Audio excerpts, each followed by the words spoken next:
Dante. Llamó en un grito una mujer. Dante. Detente, por favor. Tras haber cruzado varios pasillos, chocado con algunas personas y ser víctima de miradas curiosas, el hombre a quien Victoria perseguía, que iba a grandes zancadas, por fin se detuvo. Por suerte para ambos, no había nadie quien pudiese entorpecer su charla. Victoria se detuvo a un par de metros detrás de él, no tan cerca. Pese a que le preocupaba aquel sujeto que le daba la espalda, todavía no podía sacarse de la cabeza ciertas cuestiones que hacían que tuviera que tener cuidado y preservar distancia del mismo. Se llevó una mano al pecho. Además de una punzante sensación para nada agradable en las costillas por respirar como un animal, sentía un dolor intenso, como una presión que se genera luego de recibir un golpe. Golpe dado por el hombre que tenía enfrente.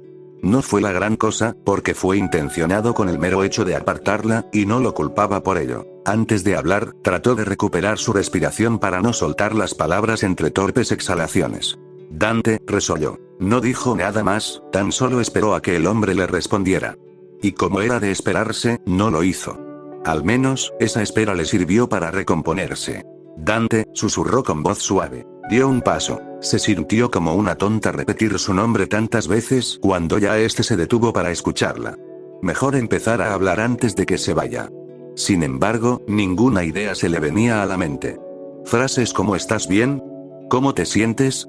O siento lo que pasó, le resultaban absurdas y que no iban a cambiar en nada. Pronto, se le vino un hecho que olvidó y que se percató de este al escuchar las torpes inspiraciones de la nariz de Dante. Déjame ver tu nariz, susurró con voz temblona. Dio otro paso. Dante respondió, pero no con palabras. Hizo el mismo movimiento que la chica. Esto aterró a Victoria. Era una advertencia de que si decía o hacía algo inapropiado, Dante se iría. Deseaba verle la cara para diagnosticar más o menos cómo tenía el puente de la nariz, pero pedirle que se diera la vuelta quizás significaría otra advertencia o perder la oportunidad de forma definitiva. Mejor no arriesgarse. Otra vez enmudeció. Maldición. Era frustrante no poder hablarle sin decirle un cliché. Sin embargo, algo tenía que decir. Lo siento mucho, soltó, decepcionada de sí. Si hay alguien que no merecía eso, eras tú.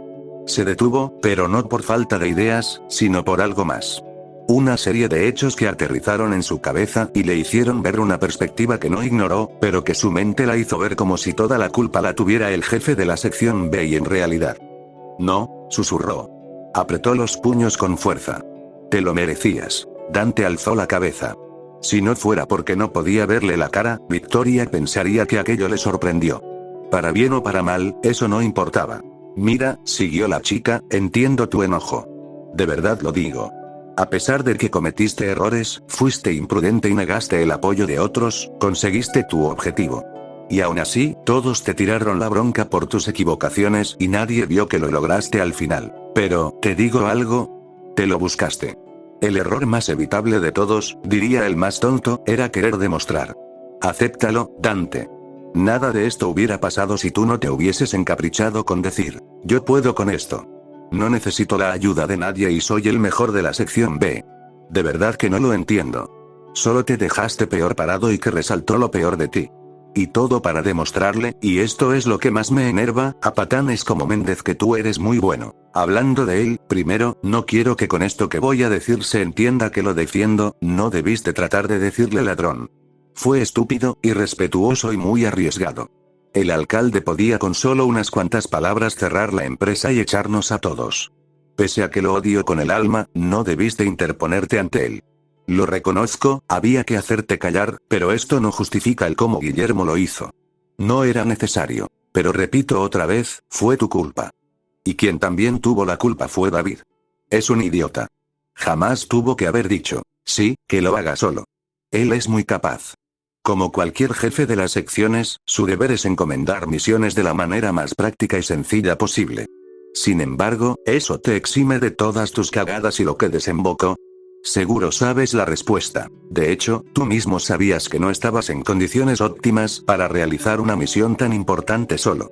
Y esa falta de condiciones son por mi culpa, susurró, como una reflexión para sí.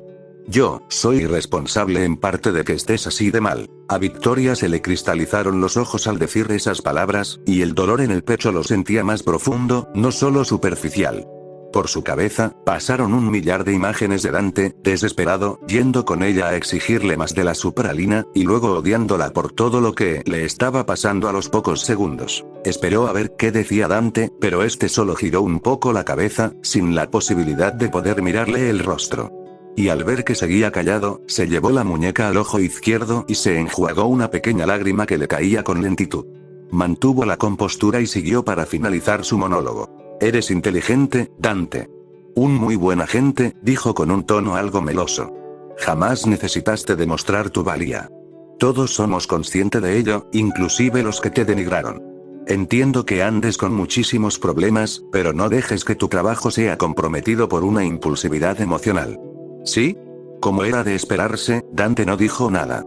Deseaba escucharlo, independientemente de si la insultaba o no. Si estaba de acuerdo con todo lo que dijo o estaba equivocada. Tan solo quería saber qué pensaba. Aunque, tal vez, aquel silencio ya era una respuesta en sí. Una respuesta a favor de la chica al ver que el hombre no se fue y se quedó escuchándola. Al final, Victoria solo extendió el brazo izquierdo hacia el chico, con una máscara entre los dedos. «Esto es tuyo», susurró. Dante giró el cuerpo, pero mantuvo la cabeza a un lado. Ya no era solo la sangre por lo que no quería enseñar su rostro. Algo más pasaba en este. Emociones que se expresaban, pero que a la vez no querían ser enseñadas. Victoria lo sabía. Dante tomó la máscara, pero Victoria tironeó cuando quiso llevársela. Y un consejo, añadió la mujer, no esperes más a que te digan buen trabajo. ¿Vale? No busques validación de los demás. Busca la tuya propia. Y si tú crees que hiciste un buen trabajo o no, eso solo depende de ti. Dicho esto, la soltó. Dante observó su máscara unos segundos antes de colocársela y ponerse la capucha rasgada de la gabardina. Y, sin decir nada más, caminó. No con grandes zancadas, sino una caminata casual. Victoria lo siguió con la mirada hasta que este se alejó hasta cierto punto que se veía pequeño y dobló a la derecha, y se perdió en el otro lado del pasillo. Se quedó allí parada unos segundos.